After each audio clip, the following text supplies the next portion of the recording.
चलिए आइए अब हम लोग एक नया टॉपिक स्टार्ट करते हैं, cooperative society. You have learned about sole proprietorship and partnership as different forms of business organization. आप हमारे आगे के वीडियोस में ये पढ़ चुके हैं कि फॉर्म्स ऑफ बिजनेस ऑर्गेनाइजेशन में सोल प्रोप्राइटरशिप क्या होता है, पार्टनरशिप क्या होता है, कैरेक्टरिस्टिक्स, मेरिट्स, लिमिटेशंस, सूटेबिलिटी, ये सारी चीज़ों के बारे में आप पढ़ चुके हैं।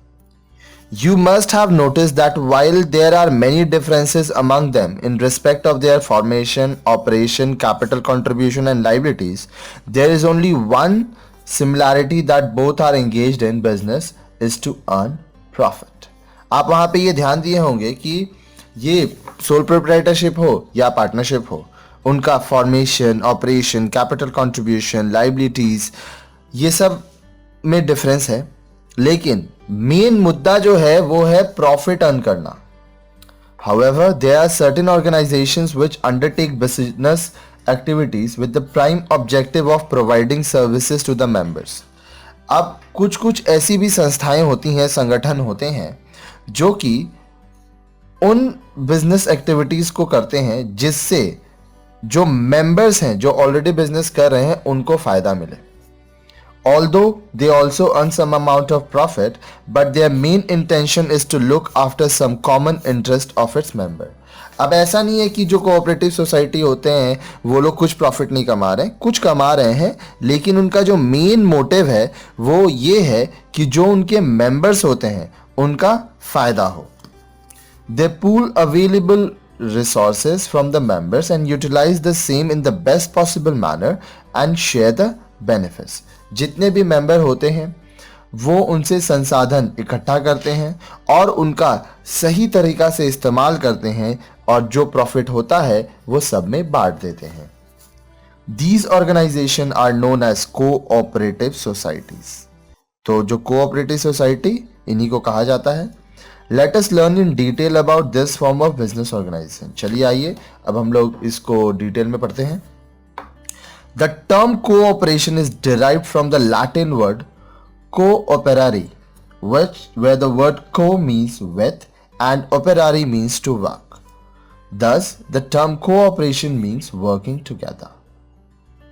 तो यहाँ पे आपको बता रहा है कि एक लैटिन वर्ड है कोऑपरेरी, जिसमें को का मतलब है विथ और ओपरारी का मीन्स वर्क। तो जब आप एक साथ काम करते हो तो उसको कोऑपरेशन कहते हैं।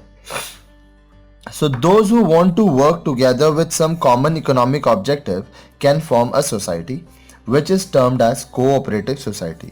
तो वो लोग जो एक साथ काम करना चाहते हैं और उनका जो इकोनॉमिक ऑब्जेक्टिव वो एक है, तो वो लोग एक सोसाइटी बना सकते हैं और उस सोसाइटी को हम लोग कोऑपरेटिव सोसाइटी बोल सकते हैं। It is a voluntary association of persons who work together to promote their economic interest. अब ये क्या वॉलेंट्री एसोसिएशन है, इसमें ज़रूरी नहीं है कि सबको आना पड़े, जो चाहे वो आए, एक साथ काम करेंगे और उनका जो इकोनॉमिक इंटरेस्ट है उसको वो लोग ध्यान में रखेंगे कि सबका फ़ायदा हो जो मेंबर हैं। It works on the principle of self help and mutual help. इसका प्रिंसिपल क्या है? खुद की मदद करो और सबकी मदद करो।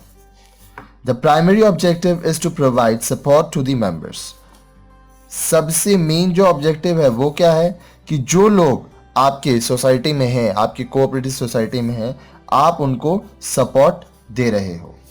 People come forward as a group, pool their individual resources, utilize them in the best possible manner and derive some common benefits out of it. लोग एक साथ इकट्ठा होते हैं, उनका जो भी संसाधन है उसको जुगाड़ते हैं, फिर जिसको जो ज़रूरत होता है उस हिसाब से उसको देते हैं और जो इसमें प्रॉफिट होता है या जो इसके लाभ हैं वो आपस में बांटते हैं।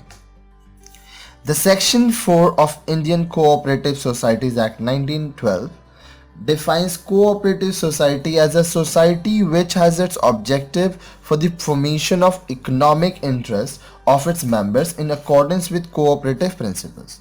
तो ये एक ऐसी संस्था है जिसका काम है कि जो उसके सदस्य हैं, जो उनके मेंबर्स हैं, उनका फायदा हो।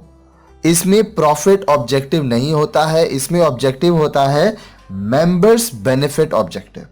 जो मेंबर्स हैं उनका इकोनॉमिक इंटरेस्ट देखा जाए, उनको लाभ दिया जाए, उनको जब ज़रूरत हो पैसे का या जो भी संसाधन का आपके पास उपलब्ध है वो दिया जाए, और इसमें कोऑपरेटिव प्रिंसिपल्स भी ध्यान में रखा जाए।